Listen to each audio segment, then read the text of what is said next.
for the fofo. This for the fofo.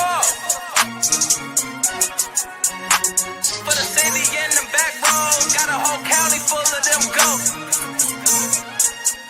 All from the fofo, all in that ghost. Hey, this just for Beulah County. Yeah, right on your head like a bounty. Said I'm from Beulah, they know I'm from Beulah, so let me just go talk about my surroundings. Shout out them Eagles that's out in Geneva, them Lakers, oh yeah, that's Palmerton and Valley. We from the fofo chasing these goals. If you in the way, you get taken out proudly. And Jefferson soaring with Falcon. Said that you working, you ain't really working. You see that we working, our hands got a callus. Putting in reps till we moving some mountains. Edgewood got warriors, they won't allow it. Me, I bleed green and gold, they know defeating no dragons who run the whole city, you wildin'. And they really bout it. And next we gon' go to Grand Valley. Work like a horse and don't show no remorse. So opponents keep coming, we stack them and pile them. Yeah, and kinda got flooded with Spartans. As soon as they pull up on game day, we park them. Cause we number one in that spot, ain't a bargain. Man, shout out St. John, they be ballin' like Harden. This for the fofo. This for the fofo. This for the fofo. All right, everybody. Well, let's get that fixed. We're already starting off on a great way. Here we go. That's better. Here we are back. It is week 6 already. Hard to believe. We are more than halfway through the season. Teams are getting ready to start their conference play right here in the CVC Lake, the NAC conference as well. It's been a great, non-conference. Some teams have got things going in the right direction. Some teams are still trying to figure out what is lost in the sauce, but everybody is getting ready to play each other coming up this week. This week's Player of the Week, it was hotly contested. Lots of guys going out there with excellent outings on Friday night, but one guy in particular separated himself from the pack by not breaking one, not breaking two, but breaking 3 school records on one night. It was an absolutely incredible night for our Player of the Week, J.J. Murphy. Let's bring him up here on the screen. Come on over here, J.J. Murphy, our week 5, Player of the Week. Now, you take a look at these numbers, J.J. Welcome to the show, first and foremost. Give me that hand. Don't put it in your pocket. There we go. We'll get you there. Sophomore. I'm probably going to interview him 3 more times. So you go out there, J.J., 300. I mean, this looks like a Madden type of scale. Like, they would have put the controller down. You know, this is a respect quit right here. 388 yards, 6 touchdowns, 27 completions, 1 interception that probably shouldn't have counted, but we'll leave that up to the referees to decide. But you go out there, 3 records. What was it like on that Friday night? I went in the game thinking we was going to start off short, start off with our run game, and then we started getting our momentum. Mm-hmm. Second half, started off slow, and then we picked up our pace and we started scoring. So, you've had an interesting kind of pathway, I'll call it, to the quarterback position here in just your sophomore year. Last year, your jersey had a couple more numbers on it, I would say, as you were a lineman. And then 4 inches you grow over the summer. I didn't even recognize you as for those of you guys paid attention last year on the Lake Show, JJ was on our show as the Scout Team Player of the Week. And this year, 4 inches over the summer, and you turn into a quarterback. How did that all come to be? Well, we were at summer workouts. We went on the field, and Coach Terry was like, JJ, I came over, and then he was like, and then he just said, he run that streak, throw it in the goal. And then that's how it started.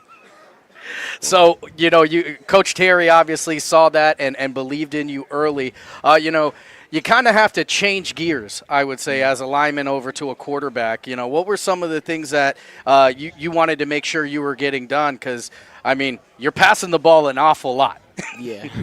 Yeah, like coming in the season, I didn't think I was going to pass the ball a lot. I thought it was going to be a learning year. But after Devin went down, he said we're going to have to pass a lot more. The run game going to be there, but we're going to pass a lot more. And I had to carry that pressure So. Yeah, and that's a great segue, a great point. You talk about the loss. It's my least favorite part of football in general, but especially at the high school ranks, the loss of a guy like Devin Miller, who in most cases, and it's not just you. I think every quarterback would have looked at that as a security blanket. Yeah. I mean, it's a pretty wide load back there. Yeah. But he was going to carry a lot, and how did that kind of change your mentality coming into this one? Just a sophomore. Yeah, like when Devin was here, I was going to take this as a learning year too. I was going to take it slow, learn my fundamentals. But when he went down, I had to get a lot more serious. I had to learn how to go through my reads, get through the pocket, find my safety, and that's it. So, talk to me a little bit about this season so far. So, you go out there week 1 in the biggest stadium in the county, one of the most beautiful stadiums in all of Ohio, in my opinion. You are the starting quarterback, the guy that touches the ball every offensive play. Talk about that what it's like week 1 as opposed to week 5 when you go out there and break the records against Orange. Week 1, I was a little nervous, but as soon as we started getting our momentum, I got a little confidence. But week 5, I got way more confidence. I knew that I could throw the ball. And I've got safety options. And that's it. Like Terry. Mm-hmm. I mean, let's talk a little bit about safety. Yeah. Terry, he's a pretty big guy, a wide catching radius you've got there. You've got some other guys in Matt Wagner. You've got Jorge Diaz. You've got Zion Thomas. You've got all kinds of options out here. What's that like as a young quarterback when you've got 4 guys who can all be a viable option? Very helpful. Like coming in this year, and after week 2, I knew I had guys that I could rely on, and I know who can come down with the ball, who gets our extra yards, and who just can score whenever they want. So what are some of the things you did to kind of relieve yourself of the stress, to kind of break that that mentality of being stressed out as the quarterback? Because let's be honest, it's a stressful position. Yeah, I really never thought it was that much stress until week 1. I was never nervous, and I play different sports, and that helps a lot. But coming into week 1, I was nervous. They looked a lot bigger, and I just got nervous. And then after I take 1 hit, I was good. Yeah, that whistle will blow your eardrum out the first time you hear it. Yeah. So, we talk about the other sports that you play, basketball and baseball. How have those sports helped you with your football career? Focus, throw the ball hard, spin the ball, and, just focus. I'll tell you what, when you talk about focus, we are going to focus because, anytime you have a record-breaking performance like you did, we've got to get it on video, and that's my favorite part. So we're going to play this video so me and you can relive this record-breaking night. And I'll tell you what, I think they got away with another one there as Wagner catches the ball. He's got some room to run. Taken down there at the 47 on that corner, although they do have a safety. Underneath is Terry Brown on the touchdown. That's Jorge on the quick out. He's down the sideline from the 40-yard line. It's a foot race. And taken down at about the 8-yard line, Jorge Diaz. Murphy quick on the out pass to Wagner. Breaks 1 tackle. Breaks a 2nd tackle. And he's going to be knocked out of bounds, but not before getting the first down. Bowles on the catch, in for the score on the 3-yard touchdown. Calls for the snap. He's dropping back, looking downfield. He'll let one fly downfield. Got a man in the end zone. Just a minute 30 left here in this 3rd quarter. Here's J.J. Murphy. Somehow he got the ball off. Maceo Bowles turns what should have been a sack into a positive gain. Murphy calls for the ball. Lets one go over the middle of the seam. It's Jorge Diaz on the catch. It's a foot race. Can he make it? He's going to dive in. Did he get the pylon? Touchdown, 50 yards, Jorge Diaz. Dropping back on the pass. Looking downfield, looking for Diaz. Got him on the sideline. What a catch. Murphy got Bowles. Bowles is open. Room to run. And he's going to be taken down. I think he's just shy. Lining up here in the gun. He's going to throw one in the end zone. Terry Brown goes. Murphy lets one go. Downtown, Terry Brown made the catch. Downfield, he's going. Guess what? It's another long play for the Dragons. Oh. Maceo Bowles the catch and the score. Yeah. So, I mean, a lot of material you can pull from on that. 6 touchdowns to be exact. One play I got to talk to you in particular about. We were talking about it as we were watching it together. Mm-hmm. You've done a great job of avoiding some of the pressure in the backfield, avoiding the sacks. I've done a really good job this year of getting rid of the ball when you should get rid of it. But one play in particular, you decide to throw a little wrist toss to Maceo Bowles and extend that. How does that even happen? Like, I seen 2 guys coming at me, and I move up in the pocket, and they're just all right there. And I got tackled. I got to get the ball in my hands. And I see Maceo in the corner of my eye, so I just flicked it, hoping. And, because I know my line, and I know how much time they'll get me, and I just got to get the ball in my hands. So I know where our pressure's coming from, and I'll adjust to that. And I ain't seen nobody open. So, listen, you're always looking to make the play down the field, extend the plays, keep the ball moving forward, which is what every quarterback should do. But, as a sophomore, and I think every quarterback, it doesn't matter what year of high school football you're in, you're going to take some bumps. You're going to take some bruises. You take a pretty brutal one in this game, but you're able to bounce back up. What's it like, how do you bounce back from some of those hits? Because, from week 1 to 5, not just that one singular sack, but you've taken some bumps and bruises. What goes through your head about bouncing back from those sort of things? Like, I know I don't have a backup, and I got to get back up, because if I don't, then one play, that's all it takes for a game to change. And I don't really have a backup. If I'm back up, we're going to move our running back to QB, and we take a QB. So when I got hit, like the first time I actually got hit was against Gerard, from number 5. Those Gerard boys can hit. Yeah, right to the ribs, and next game I had a rib protector. You've obviously learned a lot early on in this season, but, what are some of the things that you're still trying to work on, some things that you still want to get better at? I'm trying to work on getting through the pocket, so I need to get quicker feet, get out the pocket more, so I can not get sacked, I guess, and get more time for my line, so my time looks my line looks better. So, and I didn't prepare you for this one, all right? So just get ready. This is going to be a freestyle question. Okay.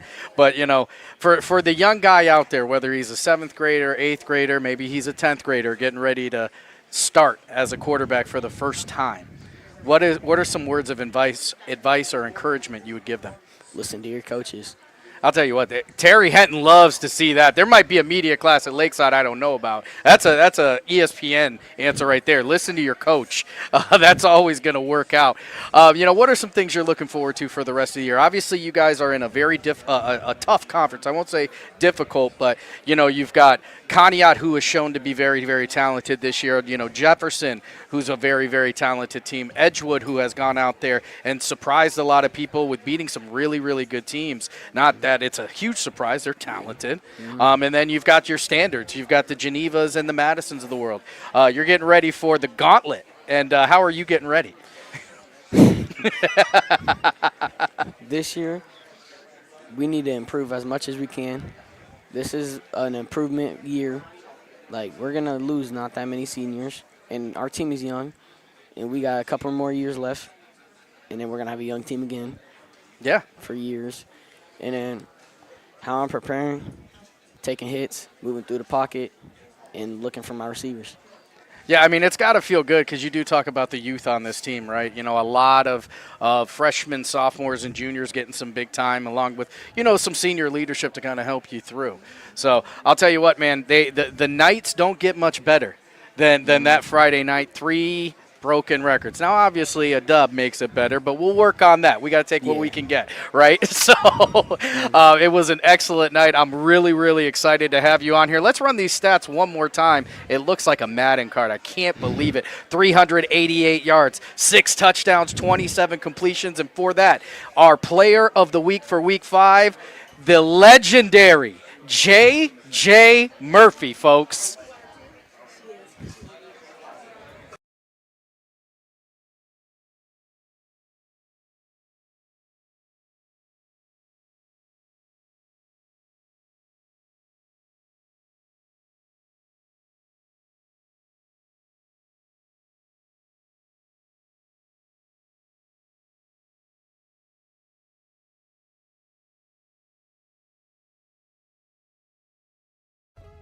Hi, this is Zell Bush. Hi, this is Tom Clint.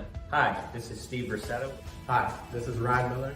Hi, this is Rich Sakui from WRS Wealth Advisors.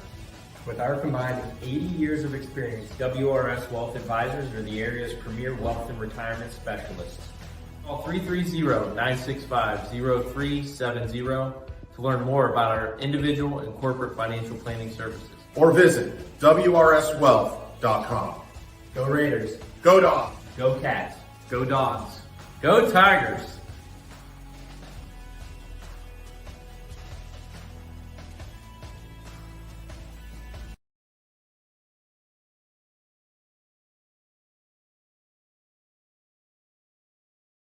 You're not waiting to see what the world has in store for you. It's more about what you have in store for the world. All you need is the opportunity.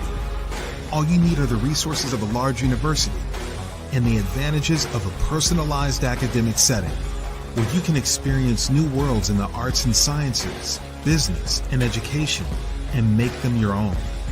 We are where you shape your future. We are Youngstown State University and proud. We believe expectations are made to be exceeded. At the new Toyota of Warren, it's about more than just getting a great deal. It's about service you can count on and a friendship you can trust. Year after year, we've done what we do best. We've gone the extra mile so you could too. Because we know it's just not about buying a new car. It's the start of a new adventure. Toyota of Warren, driven by you. Nestled here in the beauty and splendor of Mill Creek Metro Parks are 2 of America's best golf courses, as selected by Golf Week magazine. Ranked number 9 in Ohio by TripAdvisor. Come play like a pro on these award-winning Donald Ross-designed courses. Enjoy a round with your kids and unwind with your favorite food and drinks in the grill room. For championship golf, look no further than your backyard. Mill Creek Golf Course.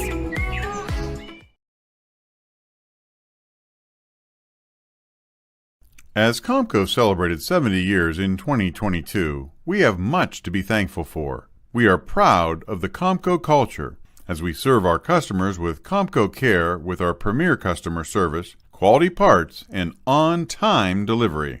The partnerships we have with our customers and our community are second to none. We thank you for your continued support. We are proud to be part of this community and will continue to offer great jobs for great people. Change. This one word can make you break out in a cold sweat. But with change comes wisdom, experience, and understanding. At Myers Family Insurance, we can help make changes in Medicare, insurance, and retirement a positive experience for you and your family. We've gone through changes, like our new office and new faces to help our family of clients too. For all your Medicare needs, call Myers Family Insurance. Check us out online at MyersFamilyINS.com or find us on Facebook.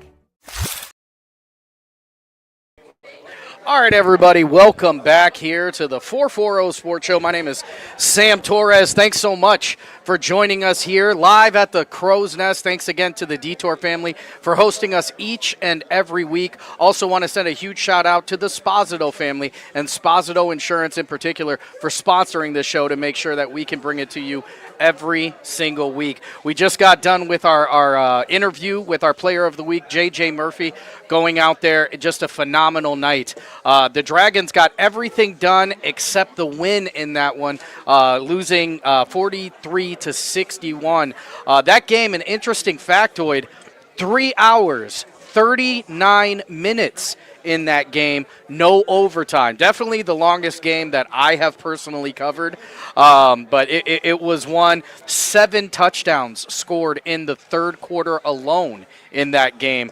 It looked like an arena game at times, the way these guys were scoring the football. It made for some exciting plays, and obviously a record-breaking night for this Dragons offense that really the sky is the limit. You talk about, J.J. Murphy talked about the youth on this team. They've got some seniors in place to kind of keep the ship going in the right direction, but they've got a lot of youth that are getting very, very valuable experience this year and making use of that. These guys are improving each and every week, and it's showing.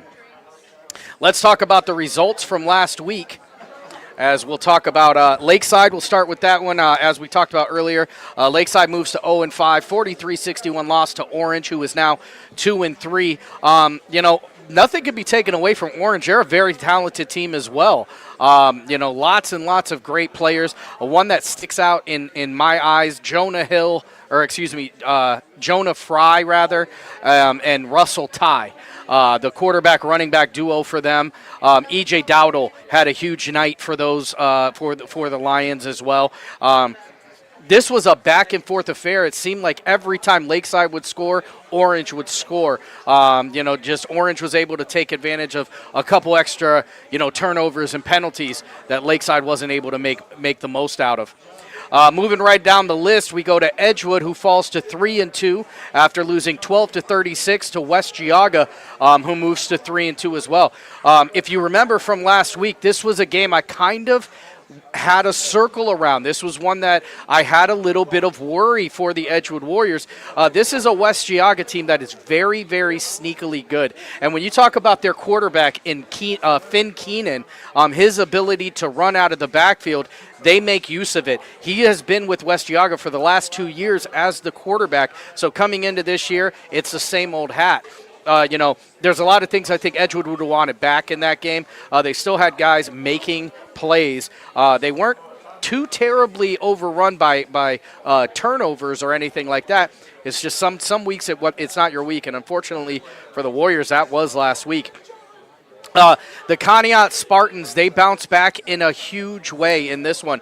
31-21 is the final as they beat Lutheran West. Now, Conneaut moves their record to 2-3. The Lutheran West Longhorns move to 0-5. This was a big game for Conneaut. Heading into conference play, they've had a couple tough losses. They wanted something to kind of sink their teeth into and build from, and this is exactly what this game served for. A lot of things going in the right direction. I would be remiss if I didn't talk about Isaiah Bowles, who had an incredible night for the Spartans, rushing for over 200 yards for this Spartans offense, doing a great job of leading the way for the Spartans.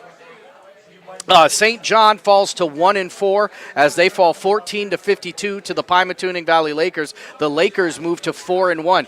This Pymatuning Valley Lakers team is good again. This is exactly what people didn't think was going to happen this year. All you heard about was, with Croston and Vickery going to college, they're not going to be able to redo this. They're not going to be able to bring it back. They didn't have to rebuild because they reloaded. You look at Justin Britton, who, as it stands right now, has the highest QBR in the county. A quarterback rating of 183.1. He's only thrown 88 passes on the year, and every one of them seemingly for a positive gain. It's a refreshing look at this Pymatuning Valley team because this was a team that, they ran the ball, and they ran the ball very well, but this year showing that they can air it out. As for St. John, they start this game with a huge play, an interception that's returned for a touchdown. St. John's Gus Petros starts it off on the right path. After that, they had some trouble getting the offense going, and PV is not a team that you can start slow.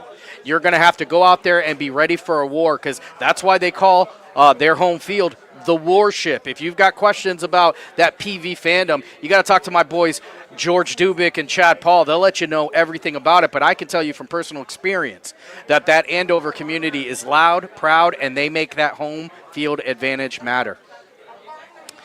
This one is probably going to be my biggest surprise of the week. Grand Valley falls to Wilmington 13-49. Wilmington from Pennsylvania, obviously a 4-1 team, very, very good in their own right. But Grand Valley falling to 3-2 here. This was surprising to me because Wilmington is a very similar team to McDonald, and we watched Grand Valley struggle with the Blue Devils offense and that wing T offense, and that seemed to be exactly what was happening here. That wing T seems to be the thorn in their side. Wilmington, the Greyhounds were able to run the ball and run the ball well, and off to an early lead in that one. Their defense was doing a great job of keeping Grand Valley in check. Grand Valley did get stuff going, but it was a little bit too late in the game before they could actually get some momentum. So the Mustangs are going to fall to 3-2, losing 13-49. Geneva with another heartbreaking loss this week. This time it's going to come in overtime as they lose to the Perry Pirates 28-35. It's no secret that the Perry Pirates have been dealing with some unfortunate issues with the loss of their quarterback, which we've talked about for weeks. Richards, praying for his recovery after just a terrible injury on a year where Perry looked like they had hit the ground running. And I think Perry does a good job of bouncing back in this one. I think people had doubts about the Pirates, and they're starting to quiet those doubts every single week because make no mistakes about it, the Geneva Eagles are a very, very good football team. When we go through the statistical leaders in this one, there's one name that's going to stick out both as a rusher and as a tackler here in the county. And then the Jefferson Falcons, they fall to the Harvey Red Raiders 18-37. And even though the Jefferson Falcons lose this game, this is another one that I was talking about. This was going to be a game.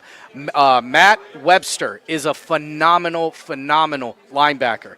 You've got a great linebacker against a great running back. And when I say great running back, maybe the best running back in the state at Harvey in Sean Alston. 4-star recruit that is a commit to USC. And the Jefferson Falcons did a great job of trying to contain him. But this is a Harvey offense that is very, very dangerous. So that is last week's. Let's talk about the games coming up this week as we start conference play. The great thing about this week, now that we start this inter-county play, every single game that we're talking about is going to be right here on your home for high school sports, ysnlive.com. Every single game is covered. That means every game is going to get a story. We're going to give everybody the same marketing. So Lakeside looking for their first win as they go against a Madison Blue Streaks team that probably has the upset of the year, beating Hawken, the third-ranked team in the state, in overtime. When you're a team that is looking for its first win, you're also looking for something to build on, and that's exactly what Lakeside has a chance to do here. If you beat Madison, I think the narrative changes for the Dragons. They've got the talent, they've got the size, they've got the speed, they've got the ability, but they've got to go out there and they've got to play the game. This is a talented Madison team with a quarterback with an absolute cannon on his shoulders. But you know what? Lakeside's got one of those as well. So this could be a quarterback versus quarterback type of game. You're not going to want to miss it. Myself and Seth Nagan will be on the call bringing it to you live on Friday. Pymatuning Valley 4-1 against 4-0 Fairport Harbor. This, in my honest opinion, is going to be one of the best games on the network on Friday. This is a PV team going against a very good Fairport team, and whoever wins this is setting up to potentially win the conference this year. Not going to want to miss that. Grand Valley will be taking on the St. John Heralds at Grand Valley. That is a Saturday game. That's a 7 o'clock start for that one. Grand Valley coming off of a loss, taking on St. John, who is also coming off of a loss. The one thing I can tell you, the difference between these two teams is coming off of a loss, Grand Valley has been more dangerous than any team in the county. The last time they lost a game was against McDonald. They followed that up with a performance against Wyndham where they win 68-8. A 60-point victory based off of that. So, if you're the St. John Heralds this week, you got to get ready for a war because the Mustangs are looking for blood. Geneva and Edgewood, this is the game that it's starting to feel like year after year after year has been a headline. It's two different styles of football. It's two different styles of offense, two different styles of team getting ready to meet. Now, they're going to head to Geneva this year. Geneva is coming off of a loss. They are not happy campers. It is going to be an absolute war. But I'm going to tell you what, the last time people were doubting Edgewood like they are in this game was against the Garrettsville Garfield G-Men. And Edgewood showed up. The one thing you can say about Edgewood is they show up. This is going to be two teams in this game that are going to give everything they've got, and I cannot wait to watch it. I think it's going to be a fantastic game. It's going to be Scott Demos and Sean Prine on this call. They've got a good one ahead of them. Jefferson and Conneaut, battle of 2 and 3. This one is going to be a great game. You look at Jefferson with their pass offense and their defense that has done a great job. You've got Conneaut, who's got a really good running back. It's kind of a similar deal with the Harvey game last week. Is Jefferson going to be able to stop that running game? Is Conneaut going to be able to deal with this passing attack that Jefferson is offering? We'll find out on Friday. And then finally, Perry taking on Lutheran West. I think this one is all Perry. Lutheran West, unfortunately, down this year, having trouble. But I think Perry is going to use this as a bounce-back game as they're on their way to yet another conference title. So we'll see how that one goes. It's going to be a fantastic Friday and Saturday of football. And you can catch it all right here on ysnlive.com. All right, everybody, it is time for both my favorite and most controversial part of the show. It's time for Ashtabula County's statistical leaders. Let's find out who is the best of the bunch.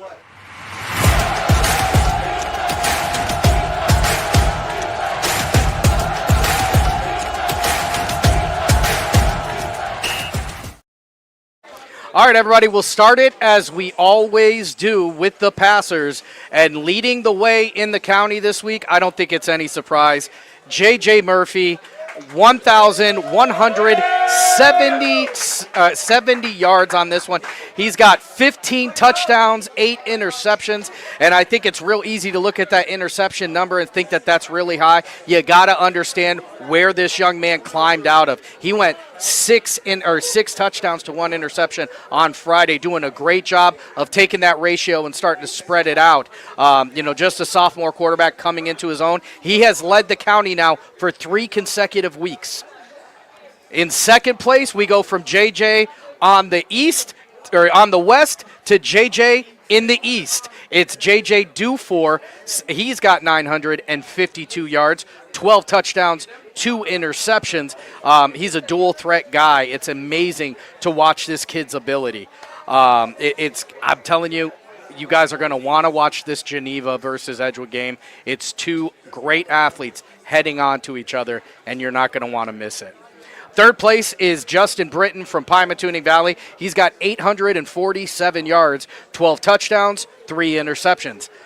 In fourth place is Colby Stiltner from Conneaut, 773 yards. He's got 2 touchdowns, 7 interceptions. The turnovers have been an issue for them this year, and that's something that Coach Rocco and Stiltner are actively working on. Nate Stewart from Grand Valley, 558 yards. He's got 6 touchdowns, 5 interceptions. Jefferson's Mason Khalil with 553 yards. He's got 5 touchdowns, 2 interceptions. St. John's Anthony Benedict with 271 yards, 2 touchdowns, 5 interceptions. Another one of those young men trying to work on that ratio. Just a young guy, first year starting at quarterback. And then Caden Proy, who comes in with this one with about 31 yards passing. But again, if you're the Geneva Eagles, you don't have to pass the ball when you've got this sort of running attack that we're going to talk about right now. Leading the county in all rushers is Geneva's Bryce Pete.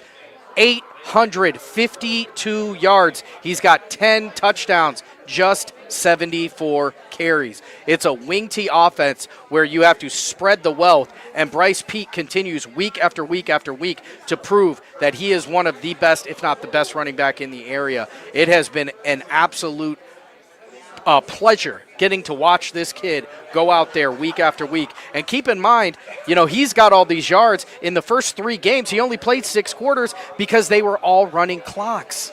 Incredible stuff. So not only is PV passing the ball, they're running the ball well as well. Kason Bailey in second place with 621 yards. He's got 6 touchdowns. Matt Webster over at Jefferson, 119 carries. He's got 613 yards, 9 touchdowns. Isaiah Bowles, we talked about him from Conneaut. His ability to run 544 yards, 4 touchdowns. Caden Proy, the quarterback for the Geneva Eagles, 58 carries, 435 yards. He's got 9 touchdowns. That means between Bryce Peet and Caden Proy, 19 rushing touchdowns for the Geneva Eagles. Caden Proy and then J. Anthony Williams, 34 carries, 418 yards for the Grand Valley Mustangs. He's got 4 touchdowns. Javen Pope over at Edgewood, he's got 57 carries, 339 yards, 3 touchdowns. Luke Giddings over at Grand Valley, he's got 37 carries, 336 yards. He's got 8 touchdowns. Chase Newsome from St. John, 68 carries, 315 yards. He's got 5 touchdowns. And another Geneva representation here, Ricky DePetta, 28 carries, 276 yards. He's got 5 touchdowns. I'm telling you, that rushing attack that Geneva is offering this year is something special. And now we move on to the receiving leaders in the area, and it's Jace Folkman from Pymatuning Valley again. 496 yards. He's got 6 touchdowns. In second place is Devin Salinas from Jefferson. He's got 382 yards, 6 touchdowns. Terry Brown of Lakeside with 376 yards, 5 touchdowns for Get Down, Terry Brown. Josiah Pope with 339. He's got 4 touchdowns. J. Anthony Williams, the running back from Grand Valley, 326 yards. He's got 3 touchdowns. Sean Croston from Pymatuning Valley, 243 yards, 5 touchdowns. Devin Sanchez from Edgewood, who has become a quiet threat in that offense, 240 yards, 3 touchdowns. Jorge Diaz from Lakeside, 237 yards, 2 touchdowns for Diaz. And then another Dragon in Matt Wagner. As he gets on here, 214 yards. He's got 3 touchdowns. Sean McClassic from Jefferson, 213 yards, no touchdowns. And now we move over to the tackle leaders in the county. Keep in mind, our tackle formula, 1 point for a solo, half of a point for an assist. You get 1 point for a sack, 1 point for a TFL. So if our numbers are different than yours or what you're seeing on the locker room, that's why. Our formula applies to all teams in the county. Leading the way in tackles in the area is Pymatuning Valley's Sean Croston, 44 tackles, total tackles. Right behind him is Geneva's Ricky DePetta with 42.5. You've got Bryce Peet with 41.5 tackles. That's on top of over 800 yards rushing. What a year this kid from Geneva is having. Chetty Arcaro with 39.5 out of Conneaut. Brody Dietrich from Jefferson, he's got 38. Josh Sabo from Conneaut, he's got 37. Brady Vera from Conneaut, he's got 34. Tyree Anderson, big 6, not little, with 32.5 tackles. Mason Thor with 31.5 tackles, and Luke Giddings with 30. And from the tackles, we go on to the tackles for loss, and these numbers are incredible. Tied in first place, Sean Croston from Pymatuning Valley and Chetty Arcaro from Conneaut with 9 TFLs each. Right behind them, Kason Bailey with 6, Mason Thor from Edgewood with 5, Max Smith from PV, Carter Beck from St. John, and Ricky DePetta from Geneva, all tied with 4. We have 6 other players in the county with 3 tackles for loss this year. Mind you, only week 5. All right, and your sack leaders, leading the sacks for his second week in a row, Carlo Fasano from St. John, Muscles Marinara, keeping it at the top there. He's tied now with Luka Marmar with 4 sacks. Behind him, Mason Thor with 3, and Brody Dietrich with 1.5.